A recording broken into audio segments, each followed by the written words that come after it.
একসময় যা ছিল শিশুদের হাসি কান্না আর পর্যটকদের কলকাকলিতে মুখরিত, আজ সে উদ্যানই এলাকাবাসীর দুশ্চিন্তার কারণ হয়ে দাঁড়িয়েছে। উদয়পুর শহর সংলগ্ন গোকুলপুর এলাকায় গোমতী নদীর তীরেই গড়ে ওঠা ঐতিহ্যবাহী লিচু বাগান ও বিনোদন পার্কটি এখন রক্ষণাবেক্ষণের অভাবে পুরোপুরি ধ্বংসের মুখে। সরেজমিনে দেখা গেছে উদ্যানের ভেতর শিশুদের বিনোদনের জন্য তৈরি করা দোলনা, স্লাইড এবং অন্যান্য সরঞ্জামগুলি দীর্ঘদিন মেরামত না করায় ভেঙে চুরমার হয়ে পড়ে আছে। লোহার কাঠামো মরেচে ধরেছে।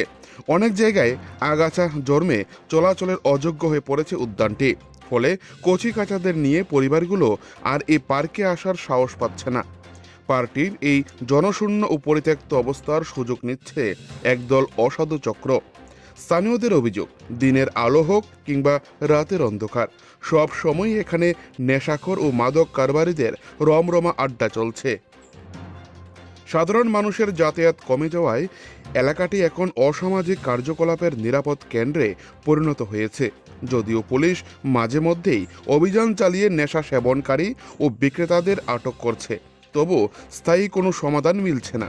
রাজ্য সরকারের পর্যটন বিভাগ বা স্থানীয় প্রশাসনের এই পার্কটির প্রতি এমন চরম অবহেলা দেখে ক্ষুব্ধ সাধারণ মানুষ।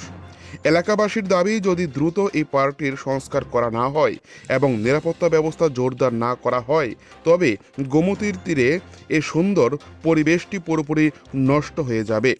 প্রশাসন কি এই ঐতিহ্যবাহী স্থানটিকে রক্ষা করতে এগিয়ে আসবে, নাকি এইভাবেই ধ্বংসস্তূপে পরিণত হবে উদয়পুরের এই অন্যতম বিনোদন কেন্দ্রটি?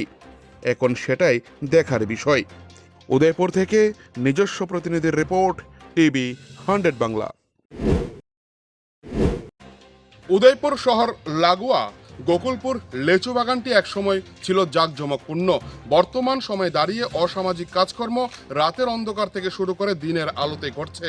এবং আমাদের এই একেবারে পেছনে আপনারা দেখতে পাচ্ছেন যে খুব সুসজ্জিত একটি কিন্তু সেখানে কিছু মূর্তি অর্থাৎ স্ট্যাচু সেখানে আছে, এবং বর্তমান সময়ে দাঁড়িয়ে এই স্ট্যাচুগুলি কিন্তু ধ্বংসের পথে। এবার আপনাদেরকে আরও একটি বিষয় জানিয়ে রাখি, রাজ্যের পর্যটন মন্ত্রী সুশান্ত চৌধুরী একটা সময় এই লেচু বাগানটিকে কিন্তু ঘুরে দেখে গেছেন, এবং তিনি কথা দিয়েছিলেন সেই সময় যে এই বাগানটিকে সুসজ্জিতভাবে আবারও নতুন রূপে সেখানে তৈরি করা হবে। কিন্তু বর্তমান সময়ে কিন্তু দাঁড়িয়ে এখানে এই ভগ্ন দশায় কিন্তু পরিণত হয়েছে। গোটা যে লেচু বাগানটি রয়েছে বিভিন্ন অসামাজিক কাজকর্মের জন্য সেটি বর্তমানে পরিচিতি লাভ করেছে উদয়পুর শহরের বুকে।